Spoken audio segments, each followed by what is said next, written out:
Yeah. Okay, so we are live, or so it says. So welcome. I can't really tell if people are here, so we'll just get started. So if you're new here, welcome. This is my first YouTube Live, and my name is Monica of millyandmonica, and I am a full-time reseller. I'm a full-time clothing reseller on both Poshmark and eBay, and I sell both modern and vintage clothing. If you've been watching for a while, you know that I particularly love selling vintage, and most of my content here on YouTube is centered around Poshmark. I have lots of YouTube like thrift hauls and what sold videos, reseller Q&As, and also like some tips and tricks. So I am beyond like honored to be joined this afternoon with Kari of KarnetCreative, Monique of LARetroGirl, and of course Michelle of MishMarket. So since most of you here know me, and you know me pretty well, I talk a lot here on this channel. So I'll basically be moderating and just asking these ladies a lot of questions about vintage and, of course, their selling process. And each of them sell vintage clothing, and they have a very unique background and experience. So we'll definitely be checking in with the chat, but we do kind of have an agenda and some questions that we want to make sure we hit. And so we'll start there. But definitely feel free to just kind of have fun in the chat. It'll be a great time. So to begin with, I want to ask each of these ladies to introduce themselves, tell us a little bit about yourselves, ladies, and your background, where you sell, and of course, what you're wearing, because I know you have some beautiful things on. So we'll get started here, and we'll start with, how about let's start with Monique. Sorry. Hi, everybody. Thanks for tuning in.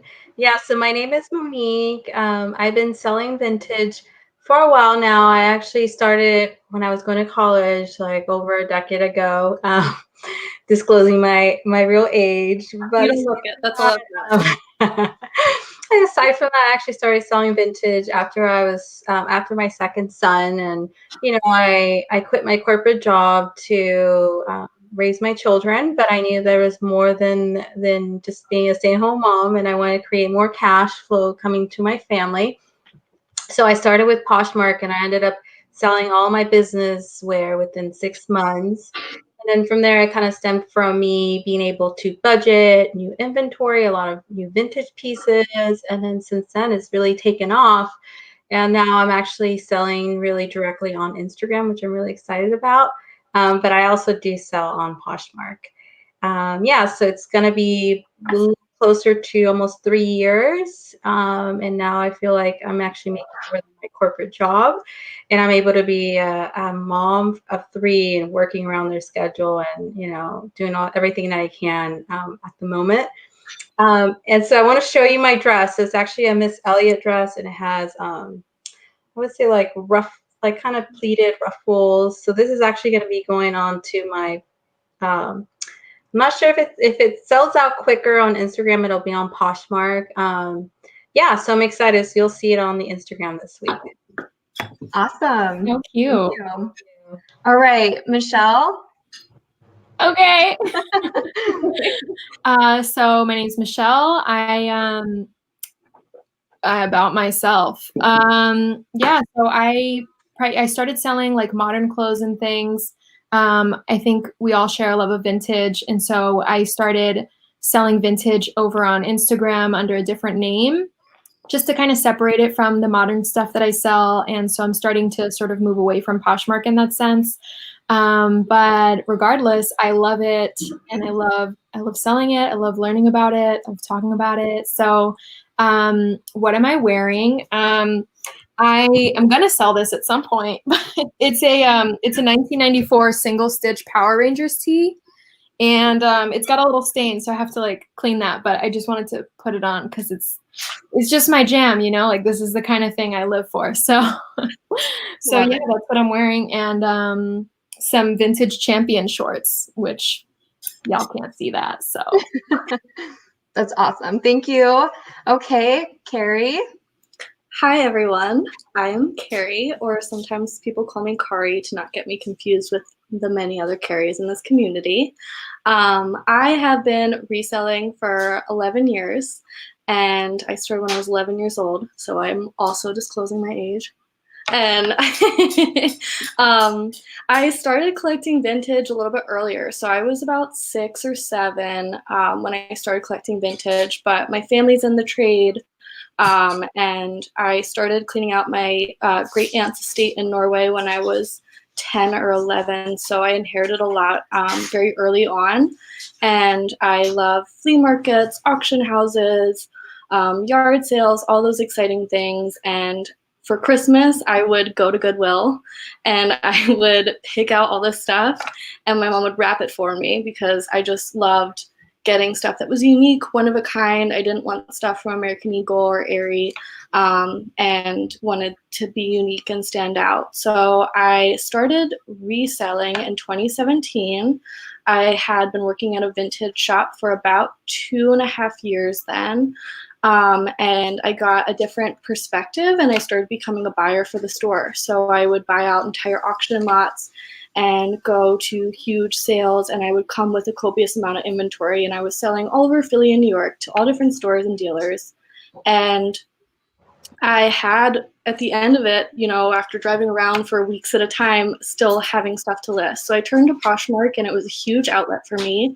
So this last April, the beginning of the month, I officially went full-time with selling on Poshmark. And in the last 2 months, I started cross-listing to eBay and Etsy. So I found a lot of success on there too, and I really enjoyed that.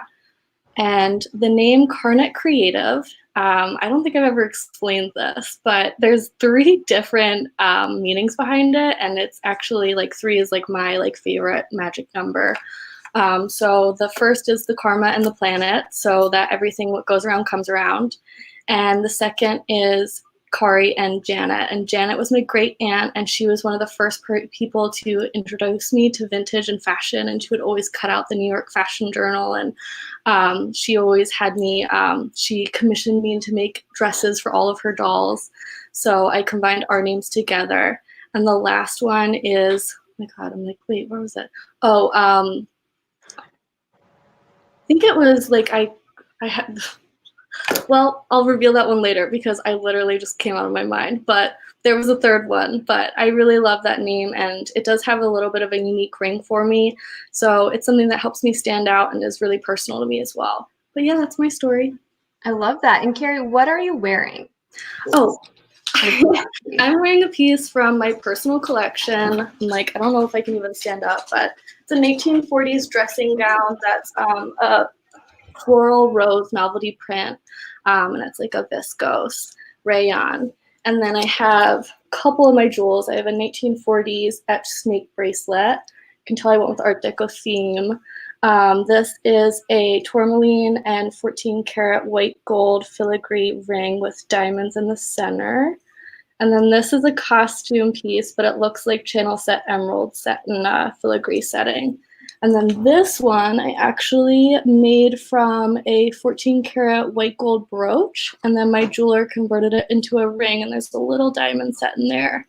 And then this was my Aunt Janet's ring, and it's garnet and 14 karat yellow, and then filigree, which is kind of rare for the time period too. So, oh, and all my other gold etched bangles. I usually wear these daily, and then I have all my regular vintage jewelry, but that's not true to the era. I just had those on. So I know Michelle and I are like just loving this because this is like Posh Fest all over again. When we asked Kari what she was wearing, we would get the best like, she'd be like, it is the brocade jacquard stem set, like with all of every single keyword you could possibly add to just a listing she's describing out to you as well, which is like, her brain knows things that mine is just. It's a little thesaurus in there that's constantly revolving, so there's always something coming out. Yeah, so absolutely love it. Okay, so I know a lot of my viewers here and people who follow me often ask, I often get the question like, how do you know what pieces to pick like, you know, what styles and what trends are good. So can each of you kind of walk us through a little bit of your process as far as like your selection? Like, how do you pick the pieces that you sell? And I know each of you sell a little bit different vintage items, so I'm just really curious to hear kind of the differences in your process. And so we'll go back to Monique. Yeah, so definitely my process. Now I'm really just gauging into being really like ultra specific. I do like to pick out things from like the 80s and 90s, but it has to be like super cool and super rare. But right now I'm really into like the 60s and 70s. So that's really what you're going to be seeing a lot on Instagram and on Poshmark. A lot of jumpsuits, maxi dresses, like long duster, like robes. I feel like they're pretty fashionable right now. So they go by really fast, which I feel like, okay, it's trendy, but also like something I love and I would totally wear, and are super comfortable. So that's currently what's like trending onto my closet. Definitely. I think things that we would wear ourselves is definitely going to be one of the big keys here. I know personally, like if I really do not like it, it's going to be hard for me to pick it up and try to sell it. So Michelle, like what's kind of your process for picking up vintage? Yeah, I mean, we've chatted about this before, and I'm willing to pick up any era, any time frame, because I really feel like, especially like the more current pieces, like things from the 80s or 90s, they always reference back to an earlier time. And so I'm really just going for like a vibe or a feel. Like if something looks like, I'm really trying to get a bunch of pieces that look cohesive together. And so like generally I'm looking at like neutral things. I'm not always going for like really bold prints, but I really like graphic tees. I'm looking at like things that are sort of versatile in the sense that they'll stand the test of time, or like they might reference something that's like a cult classic, like the Power Rangers, or like, you know, something that I feel like has a bit more of a following. I'm more willing to pick up, even if it is a little bit more bold or is out of my comfort zone. But yeah, I'm kind of flexible in the things that I'm willing to pick up. It's just as long as it like feels like something that's like cool to me and that I'm like really digging, I'll pick that up. Like that's what I'm going for. Things that I like. I love it. Yeah. Kari, what about you? Yeah, so I know these ladies know, but I have a very eclectic style. So I love everything from muted tones to color, for like crazy silks to linen. So I do pick up pretty much anything and everything that I feel has a customer in mind. And I know Monique does this too. She has a lot of like cult favorite clients that come to her. And that was a lot of, I had a customer in mind, I had a person in mind. And I think that's really important with branding too. I know a lot of people tailor their closet to one certain person. But I know the people that are close to me and what they're looking for. And I know if they're interested in it, they'll have a friend and their friend's going to want to wear the same thing. So that really helps me gauge in sourcing. I tend to group things in a certain fashion to list by style. So that way I know if a person's shopping, they're seeing all my new just in items and they're able to kind of see more of what a collection or a styled grouping would be for them. So that's my way of kind of, you know, I'm very eclectic in my sourcing and what pieces I'm pulling, but it helps kind of focus what my customer's looking for. I love that. So a little bit more of the process. That's the selection. Monique, you mentioned something really fun the other day when we were chatting about how you kind of talk to your clothes and kind of like send them off and give them, you know, a little pep talk. Can you tell us a little bit more about that? Just because I absolutely love that idea. Yeah, no, definitely. And it goes back to like the buying process, whether like I'm buying bulk online or I'm, you know, going to a thrift store, I'm going to a vintage shop. It's really about just, you know, touching the garment, making sure like the energy feels good.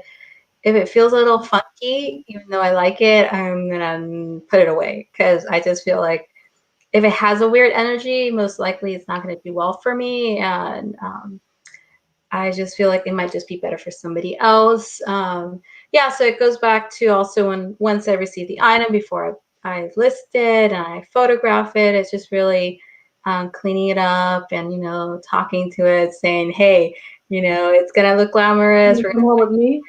client, I'm going to package you in really pretty tissue paper, sometimes in, clear plastic, put a little ribbon, whatever is going to make you look pretty. And we got to make sure we find you the right client.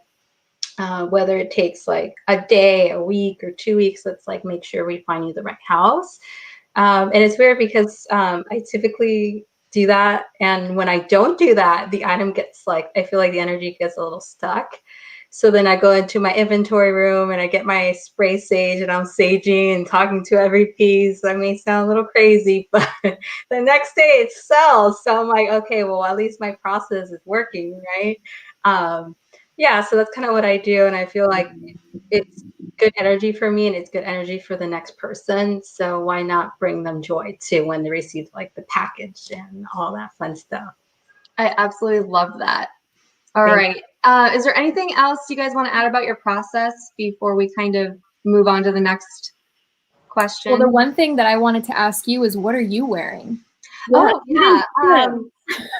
I know. I've actually worn this top on the channel before, but it is I believe it's like an 80s silk blouse. And so I personally really love tops and blouses or so if I'm not wearing a vintage top, I'm wearing like a vintage pair of jeans with like a basic modern tee.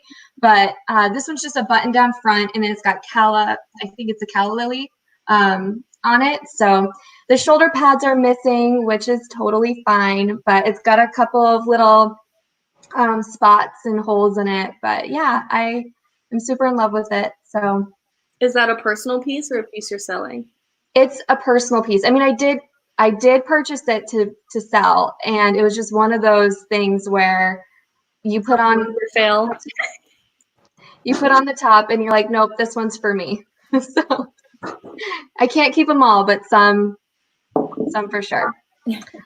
Okay, so I do really want to know, I mean, we've talked a little bit about our process, but I really want to know how each of you kind of wear vintage in your daily life, because I think sometimes people are afraid to pick up vintage or try to sell vintage, or maybe afraid to buy it because they don't know how to wear it. And maybe if they can have that customer in mind, maybe it's one of us that they're thinking about. Like, how do you wear vintage? Monique, I'll go back to you again. Yeah, definitely.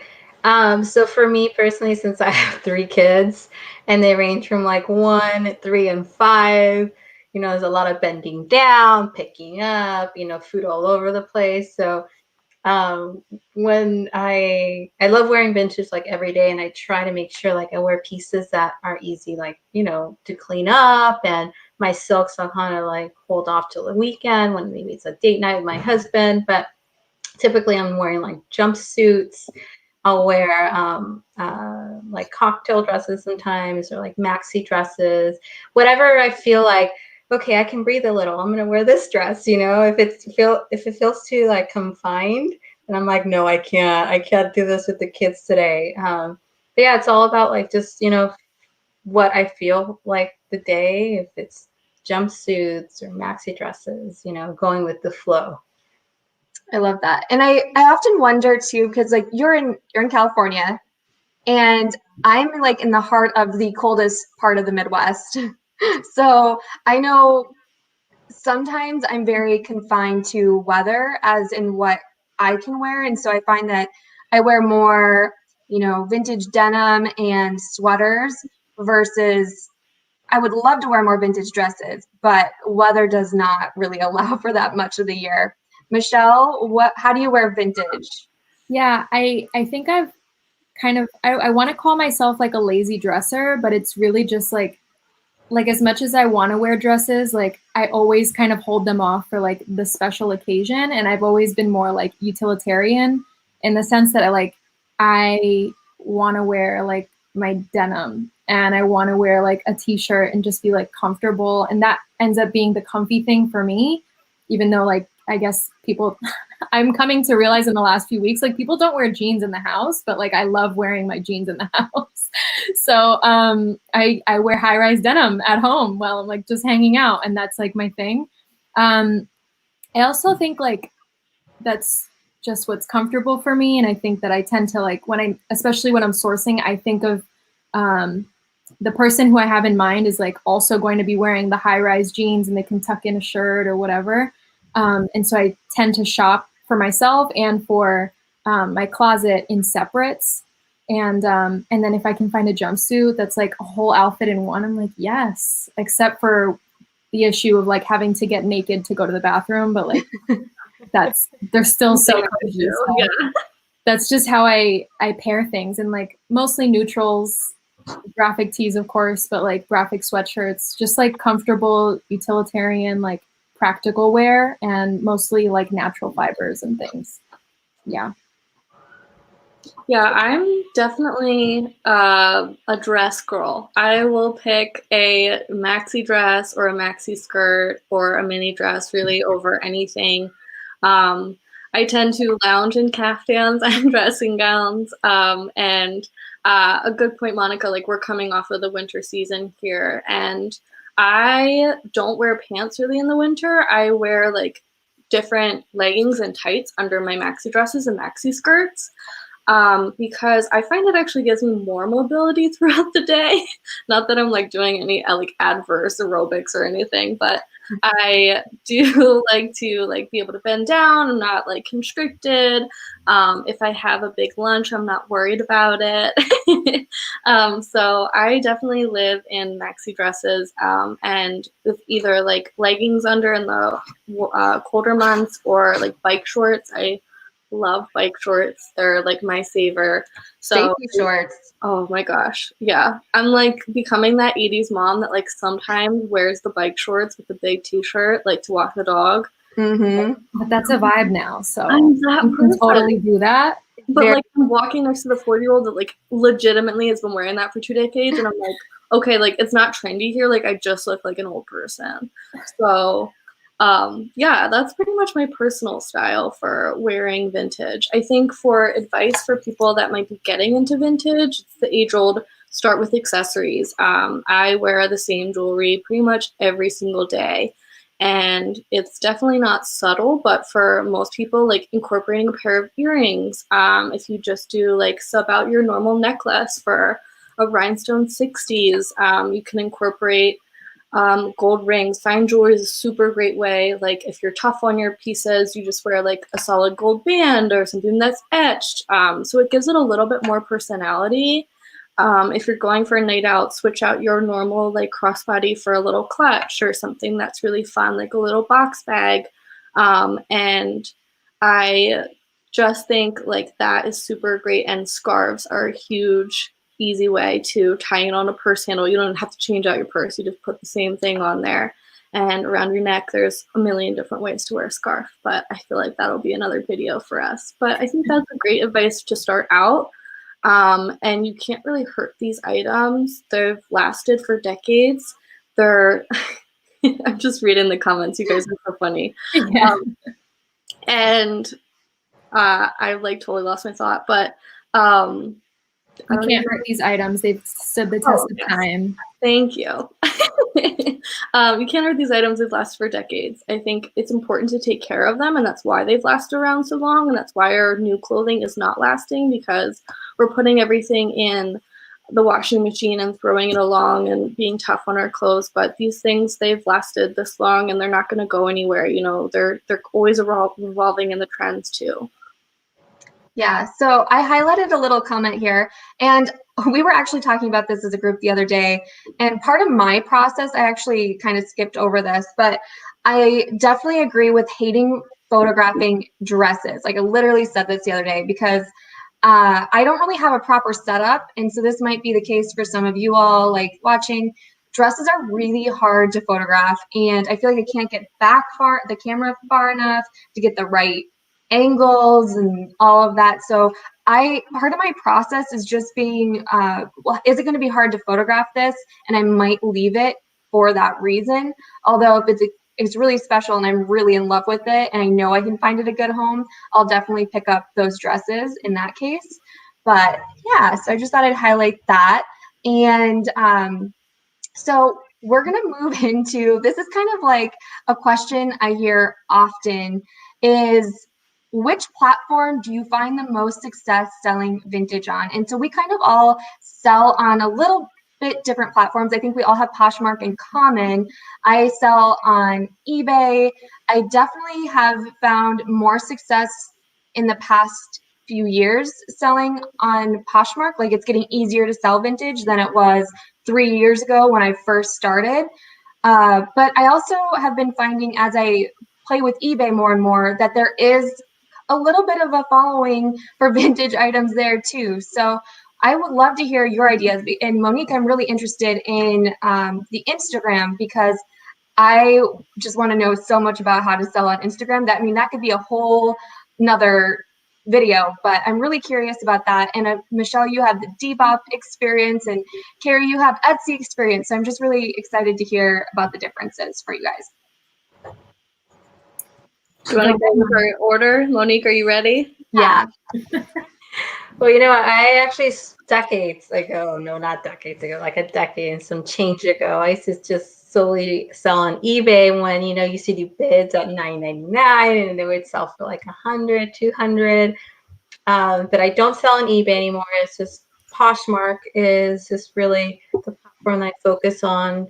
And then right now it's just mainly also to Instagram. So Instagram, it's selling pretty well. I know you kind of have to build like your right clients. You have to bring your own aesthetics. You do have to pay for some of the advertisement just to get your list, not your listings. They're more like your post. So they're more visible and your tags. So I would say it's been almost a year since I started in Instagram really focusing on, and I'm doing pretty well, which I'm really excited about. And maybe in the next live that we do, we can talk about the process, right? Mm-hmm. Yeah, so that's pretty much, yeah, I feel like those two are working well for me. And I probably should try Etsy, but I feel like it is really saturated. So it's most likely, it's going to be harder for me to sell right away versus just concentrating on Poshmark and on Instagram. So because you used to sell on eBay, have you ever thought about going back to eBay? I'm just curious. You know, eBay definitely has changed from when I started to where it is now. Mm-hmm. Like eBay, just from my perspective, it's definitely a lot harder to sell for the amount that I'm looking for a dress nowadays.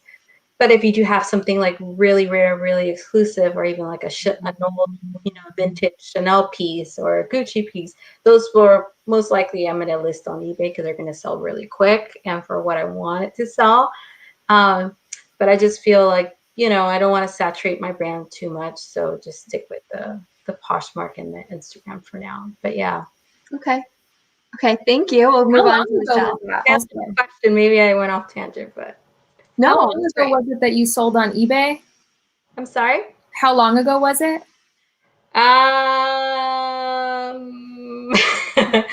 I would say about 15 years ago. Oh my God.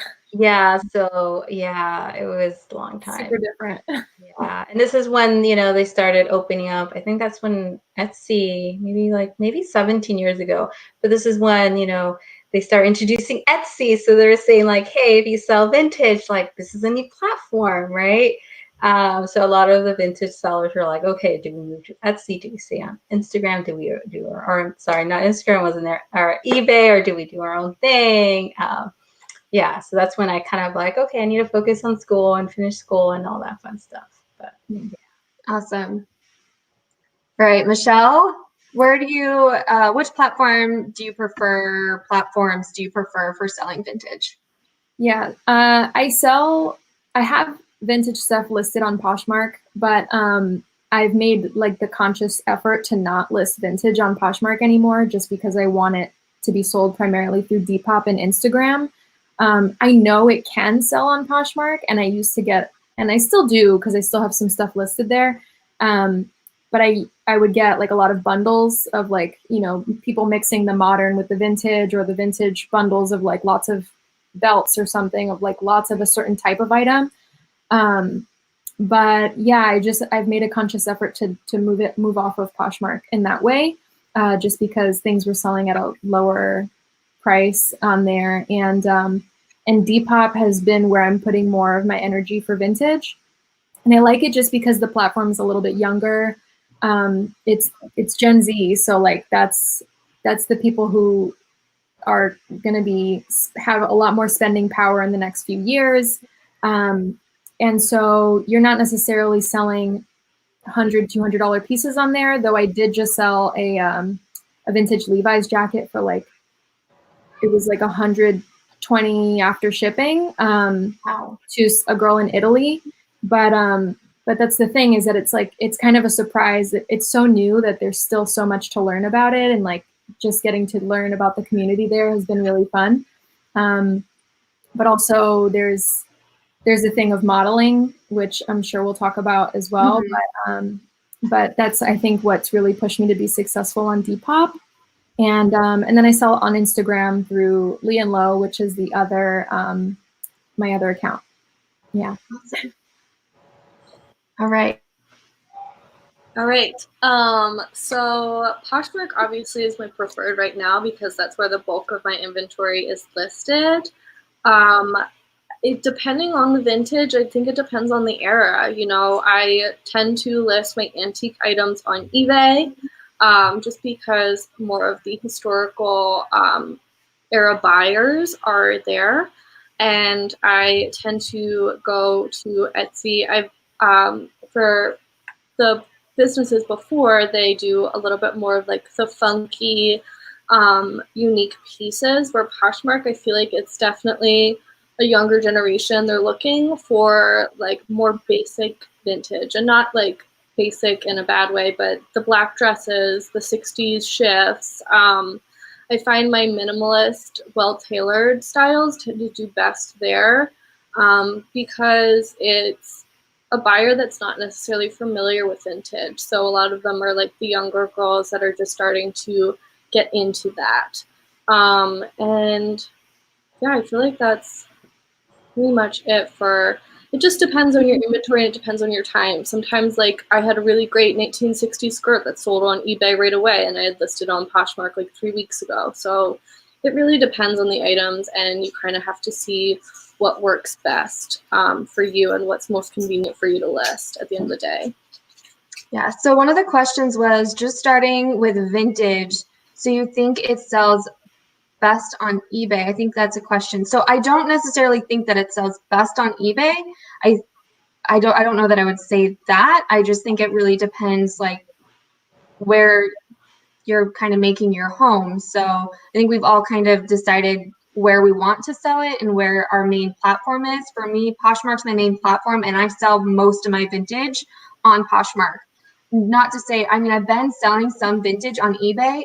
What I've noticed so far is that I'm getting lower offers on eBay on my vintage than I would on Poshmark. And maybe that's kind of the shipping thing, where like a vintage blazer is going to cost more right now. How I have my shipping set up, it costs me more to ship a vintage blazer on eBay than it does on Poshmark, just because of the weight. So, or a vintage jacket or something like that. So I think it kind of just depends. I enjoy selling my vintage on Poshmark.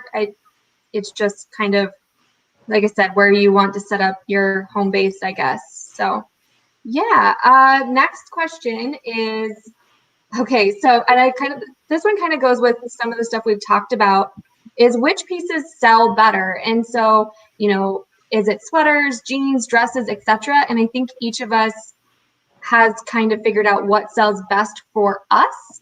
But does anyone want to speak to that? What are your thoughts? Yeah, I mean, I think no matter what, dresses or like jumpsuits have a higher average sale price, because it's like a whole outfit.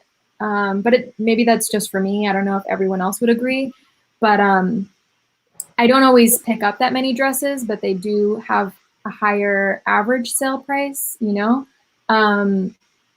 And jumpsuits in particular, I think can be harder to find. Like vintage jumpsuits are harder to find. So when you do find them in good condition and they're cute and all, like they can go really quickly. And I personally, I sell a lot of trousers and like high-rise denim and stuff like that. Graphic tees are also like really, really hard to find of like the single stitch older pieces. So those can sell really quickly when you can get your hands on them. So yeah, I think those would be like the top 3 or 4 categories for me. What about you guys? I think there might be a car accident that happened near me, so if I go off, that's why. I just wanted to brief everyone. Like my whole house is like turning on and off right now. So, Okay. So yes, the question. What was the question? I'm sorry. So this particular person wanted to know like which pieces sell better, as far as like sweaters, jeans, dresses, etc. Do you think there's a category that sells best in your? What are your thoughts on that? Yeah, so jumpsuits are, super hot right now. I know that we all love them ourselves, so I definitely agree with Michelle. Those are really great. And dresses are definitely my best category, but it also is the majority of what I list.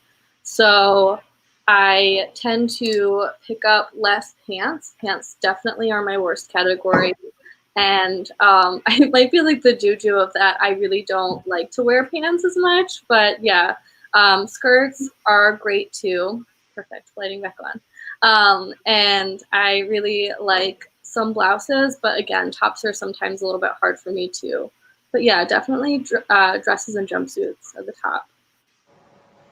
Monique, what are your thoughts? Yeah, definitely. For me, also, it's like maxi dresses sell really well, jumpsuits, coats. If they're like really cool printed, like sweaters, like knitted sweaters sell pretty good. Yeah, I hardly ever wear pants, like jeans. I own like 3 pairs of jeans, so for me, it's just kind of hard to sell them. But when I do, they're like really, really cool. Yeah, so those are, I would say, like the 3 best categories for me. That's good. Yeah, I definitely think I'm in with Michelle, where like I sell a lot of vintage denim and a lot of vintage sweaters, tops, blouses, but that's also what I'm listing the most of. It's what I'm picking up the most. And living where I live in a very cold area, people wear a lot of sweaters, they wear a lot of denim. That's what I find most frequently. So I think it depends, obviously like where you live is going to determine kind of what you find and what you can list, and what you list more of, you're probably going to sell more of. So that's kind of my thoughts on that. But I wish I could find more dresses. Honestly, I love a good vintage dress, but yeah, they can be hard to come across.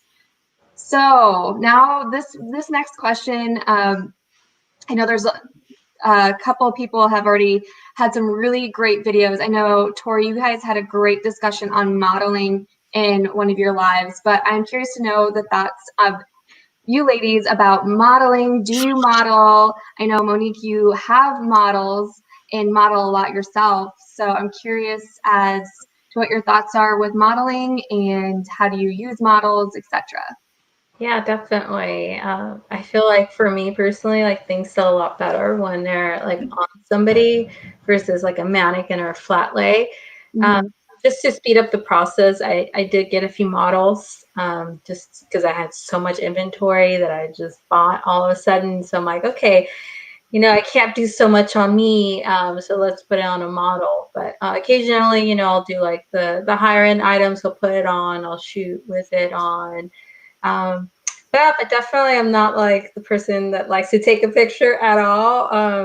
So it's very strange to say the least for me to like model, but also I've worked with a lot of creative photographers that really got me out of my shell. So I feel really comfortable now versus like a year ago, if you would have asked me to model, I'd be like, I can't, but I'm gonna make a funky face. And I don't know if it's gonna go with the outfit, So it's really just like having that self-confidence, and if you have that confidence, it's going to radiate to the outfit, and somebody's going to want to feel like it, like feel like you, like embracing, your style, and when they buy it, they want to probably, feel good and do like photos with it too.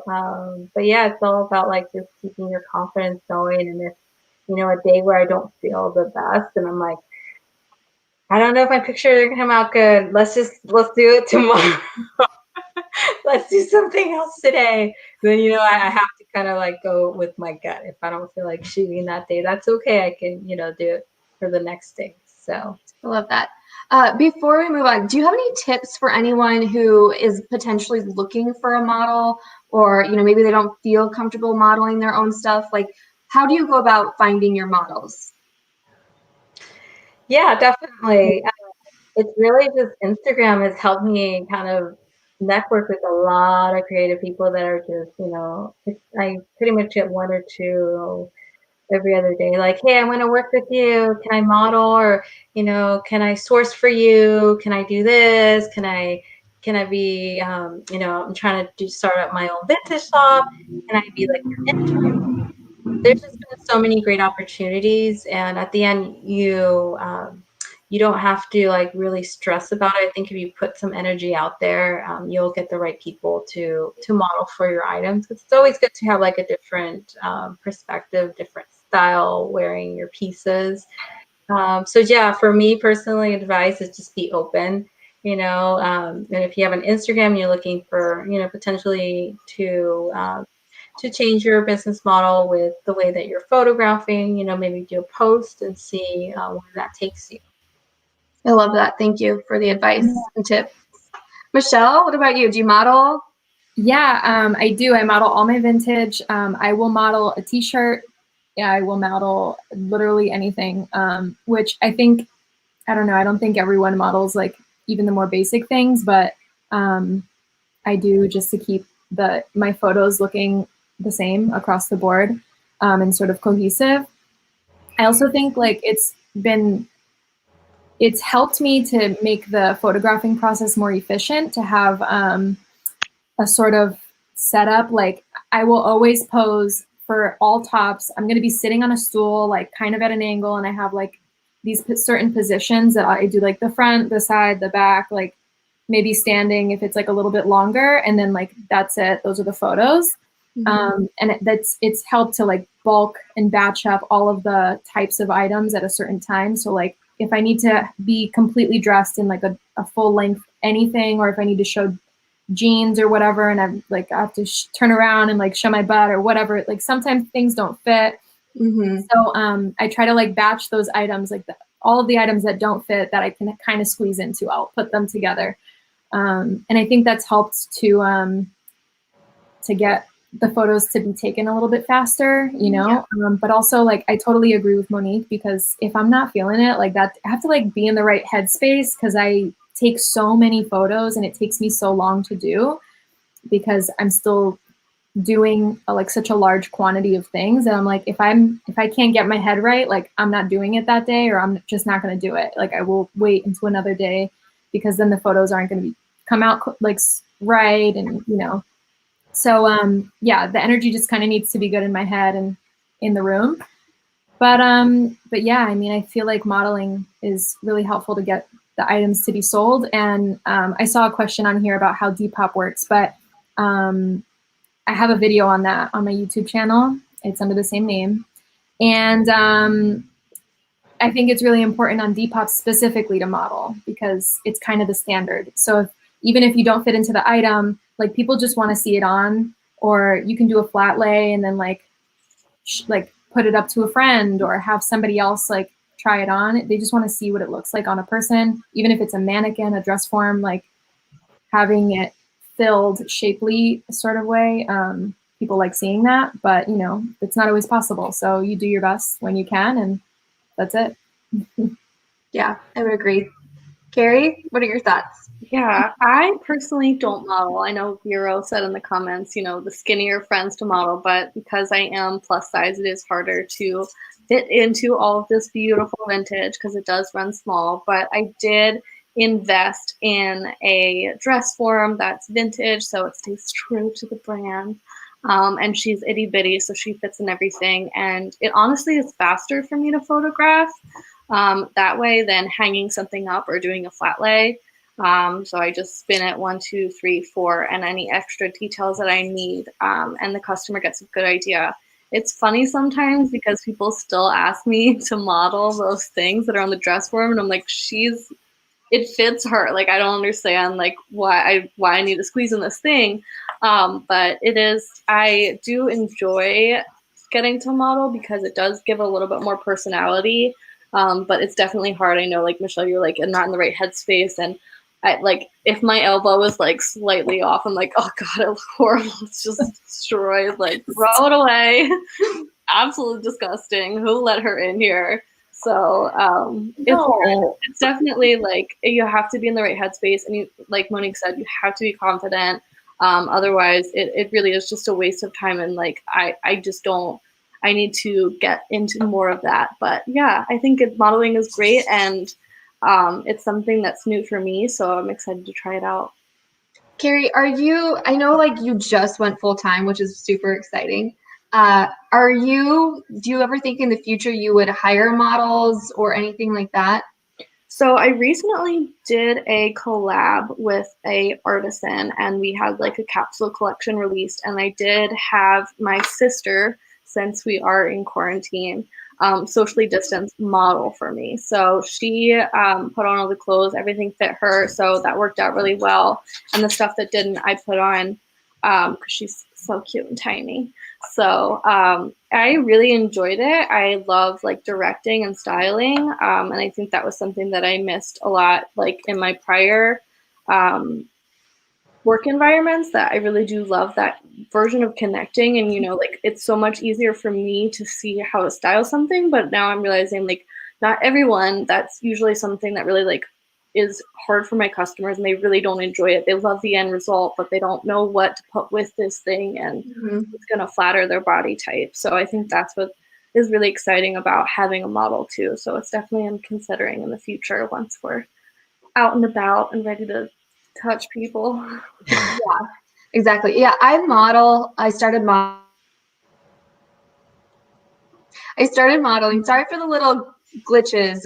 My connection isn't the best, and we just had a storm roll through. So anyway, I started modeling because I thought it would help sell my items. But what I found is that I really enjoyed the process. Like, I enjoyed kind of styling the pieces and giving the customer an idea of how it could be worn. And so that's kind of why I just continued. I think it does help sell the item, but I also enjoy the process. So yeah, there's that. And I still do hanging photos, especially if stuff doesn't fit me. And if someone asks if I could model it, I'm just like, sorry, like that doesn't fit me. It's not my size, which happens a lot with jeans, particularly because I am short, like I'm a short person. And so a lot of jeans, I can't even make them fit. You can't even try. Like, yeah, like quite literally, like it's not going to work. But yeah, so they still sell even if I don't model. So, and I think that's fine. But so we only have like one more like question left. So if you're watching and you have like something that you're just dying to know, please put it in the comments now, because I think we're only going to go for probably another 12 minutes or so. We're going to keep it around that hour time slot. But just another last minute question. I know a lot of people are curious as far as like taking care of your vintage, cleaning your vintage. Kari and I did a live on Sarah Styles, actually, with all kinds of cleaning tips, but just like a quick maybe tip or trick that you guys would want to give viewers on caring for and cleaning vintage. Monique, you talked a little bit about saging your room, but do you have any other tips for caring for your vintage? Yeah, definitely. So certain pieces where, I feel like they're really clean, they don't have that vintage odor, I leave them like that, right? And then on one of the comments, if I'm selling it, either on Instagram or Poshmark, I just say like, hey, garment has not been laundried. So people are aware, of the specific item, if it's not being washed. If it needs to be washed, then I just like soak it with some like baby soap and air dry it. And if it needs to be like silks that I don't play around with, right, I just take it to the dry cleaners. But mostly I tend to not pick up items that are severely damaged or stained for those because I know it would just take me forever to try to, salvage the piece versus me just like moving with the process. So, yeah, and then certain odors, even if I maybe laundry one of the items and it still has like a weird like musky odor, I use a lot of doTERRA products, so I just get like a spray bottle and I dilute it with a little bit of lavender or even lemon for spraying, and I'll just spray it lightly, and that actually will help too, like the permanent smell. So that's something that I use as a process. Awesome. Thank you. Michelle, what about you? I actually wanted to comment about that. I've heard that lemon essential oil helps to like get set-in stains out of clothes. I haven't tried it, but like if you were to put, like if you have like a yellow stain on a shirt or something and it's already been washed and like it's set in there, if you put some lemon essential oil directly on the stain and then immediately throw it in the wash, if it's safe for washing, that it'll come out or it'll help to take it out. But I don't know if that works. If anyone in the I'm like, does the oil stain come out? I'm like totally like. I've never heard of this. Actual. One of my friends told me about it. She posted about it like on Instagram, and I was like, I will try that. And then I never bought the lemon essential oil, so I never tried it. So somebody try it and let me know. Yeah, tips for cleaning. I try to avoid things that are severely damaged. The same. I think that sometimes it's just not always worth the effort, but if it is, I have like a whole mess of things that I try, and on anything that's like polyester, you can literally just go to town on the amount of like Shout, OxyClean, like whatever, just like try everything because polyester can kind of take it. For cotton or like natural fibers, silk I basically never touch. I will ruin silk, so I have no tips there. But like especially denim, I almost always try Shout. And yeah, I Shout and OxyClean are like my number 1 and 2 things that I try the most. And I'm like happy to try soaking things in an OxyClean and then hand washing it. Baking soda and vinegar with like dish soap also works, like creating a paste to try to get stains out. It just depends on the stain and like what the fabric content is, but those are like maybe not 3 things. So Shout, OxyClean, and then like a baking soda or dish soap kind of combination with vinegar. Kari? Yeah, I have the kind of opposite outlook. Like if something is really messed up, I feel personally involved and take it under my wing. I do have a clothing casket full of pieces that might need a little TLC, but I also like to encourage, like there is a buyer for everything, especially when you get into the 1940s and earlier. Historical restoration is a huge market. It's a huge way to get involved in that community as well. So if it is a little bit older, I definitely suggest if it's worth your time to list even on eBay. A lot of times I do those as auctions. And that also builds a good following for historical fashion people as well. And I know that said Devs today says, I think she said something about Febreze. Oh, with the mothball smells. Definitely the vintage smell is something that deters a lot of people. I became completely immune to it. So I really, like at a certain point, really don't know what it smells like unless I'm like steaming like a Victorian era garment. Then I'm like, that's it. But I think definitely airing it out. I tend to keep anything like in an area that I try to avoid Febreze or any kind of artificial elements. I will occasionally use a dryer sheet if something's really like stench of smoke, but I will kind of spray something in there, a paper towel, some kind of cloth to absorb that smell because you want it to come out and release into something other than the fabric that it's attached to.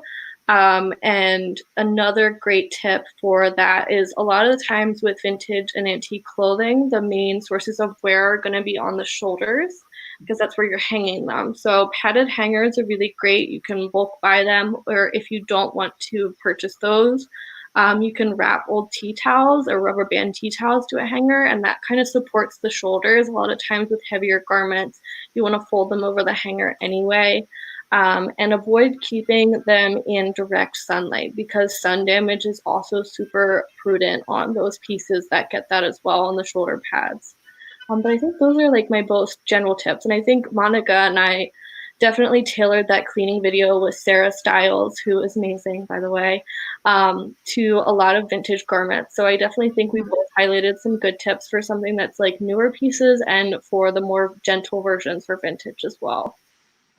I think you made a really good point about how there's a buyer for everything, because like there's definitely, especially specifically with graphic tees, a t-shirt can be stained and in poor condition. It could just be a white t-shirt like this and have yellow armpit stains.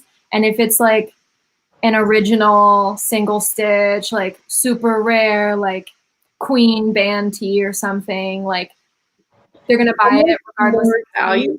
Like it's almost even cooler because of the fact that like it's been lived in, and the people who are searching for that specific kind of item also know that like the reason it's important and the reason it's valuable is because it's been aged. And so they're like, yeah, okay, stains are cool, like rips are cool, it's fine. So I think the vintage buyer has that in mind when they're shopping, and like having a little stain, some wash wear, something up with the item is kind of like par for the course. Yeah. Love it. Okay, so maybe we'll do like one last one, and this just for fun. I think Carrie Anderson asked, what inspires and motivates you? And I think this is actually really important, like, because as a full-time reseller, which we all are, like, what inspires us and keeps us motivated to do this, like, day in, day out, usually 7 days a week? You're, working to some extent, if it's answering just questions or sharing your closet or something like that. Like, what do you feel inspires and motivates you? Do you want to start, Monique? Yeah, definitely. It's just the momentum you keep with yourself. So it's like I keep a rhythm every morning. It's like, okay, let's see if I got a sale on Poshmark, and maybe I didn't get a sale, but I got a nice comment. And then I go on Instagram and I just see like my feed blowing up. I'm like, oh, today's a really good day. It might not hit my number in the morning, but it's a really good day. So just, feeling the space and just being thankful that you're able to do what you do. Even in this type of environment that we're having to deal with the quarantine and, staying at home, and we're still able to produce what we do and sending, like, for me right now, all the time, I can't see like my friends, I can't see family, but just sending a nice packet out to somebody and putting the extra care.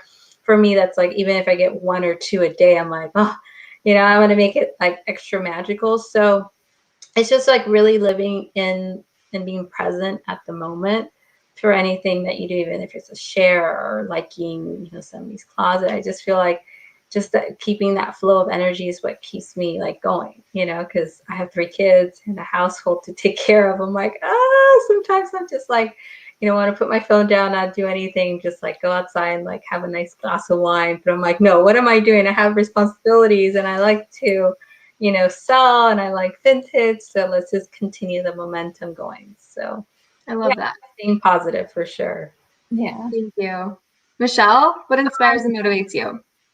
Yeah, I feel like when I'm having like a really rough day, it's also really hard, I think, like when you're working from home, and like especially I started doing this full time last year in March. So I just came up on 1 year full time, and then like Corona hits and I'm like, what an anniversary. But like especially when I first started, like I'm an extrovert and I live with an introvert, and so like he works from home, but he could care less about like having a chit chat during the day. Like I need interaction with people. So like chatting with friends and having community and like people who I can reach out to really helps when I'm feeling like just not 100%.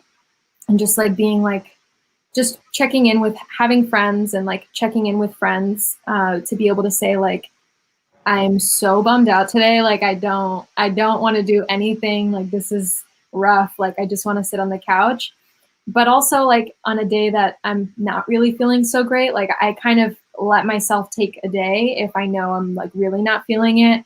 I'll just get the orders out and like I do what I need to do, and then like I'll just take the rest of the day so the next day I can come back 100%, because I think, you know, burnout is super real. And so when I'm not feeling really motivated and I am feeling like physically exhausted, mentally exhausted, just like not energized, I allow myself the time to like experience that fully, and then, you know, come back as best I can the next day. And that helps me to like, you know, get the ball rolling again when I am, you know, up to it the next day. And yeah, I think it's about setting boundaries and like also having habits that I can fall back on for when I'm, you know, when I do need to work, but I'm not really feeling it. So yeah. Kari? For me, I think it's definitely practicing gratitude. That has been a huge that thing that I've been working on, especially right now. I know what it feels like to wake up in the morning and to not want to wake up and to not want to go to work and to hate what you're doing and really kind of dread your whole day. And for me, this was a huge life change, and it was definitely a quality of life change. So for me, like waking up in the morning and knowing that I own my day is like the best feeling in the world. And I definitely had that moment of burnout yesterday, and I was talking on the phone with Michelle, and she was talking about what her day off was going to be. And I was like, I like take off like an hour, like sometimes. And then the next day I like woke up today and I was like, you know what, like I am not in a great place. Like I did not go to bed last night and I was exhausted and took a nice 3-hour nap in the middle of the day. And that is definitely hard, but I think the most that what is inspiring and motivating to me is knowing that like if I need that time, if I need that reset time, I can take that time and I can take it when I need it, rather than waiting on when it's convenient for someone else or when I'm on the clock or when I'm not. But also to prevent myself from napping all day. I love to keep a bullet journal, and I love to make sure I'm holding myself accountable to that list. I'm making it sure that I can achieve everything on that list and it's not setting me up for failure. But it's also keeping me on a daily routine of what I need to get done and what is my like priority. And I know a lot of people have been focusing like on their top 3, and what I do is my reward for 3 at the bottom. So I usually have like tea and my Calm app and like my favorite little like crossword game at the end of the day. So like that for me is like, okay, I can put on my grandma PJs, get my tea, and this is my reward for the day. But it also is kind of like I got to the point where I didn't think I needed a reward because I was doing what I love to do. And, you know, I'd be on my computer all night and all morning and all day and not taking that time. But now I'm noticing that what is something that's out of this work mode and out of what I do on a day-to-day basis that's going to give me a little bit more sense of comfort and calm. I love that so much. And I think you all have so much amazing like insight and so much to share. So please, everyone who's watching or watching in the future, if you haven't already checked out these ladies' closets and their Instagram and their YouTube channels, all of that, it's linked down below. They all have their information that they've provided. So please make sure that you're checking them out. And also, I guess, for me, I guess I maybe should share what inspires and motivates me. Yeah. You share. I was like, I can't end this without you. So I am a creature of habit, and that I guess in itself kind of motivates me because I like to keep things kind of the same. And whether that's, you know, listing or photographing or, you know, just working with the items that I love, that is motivating to me.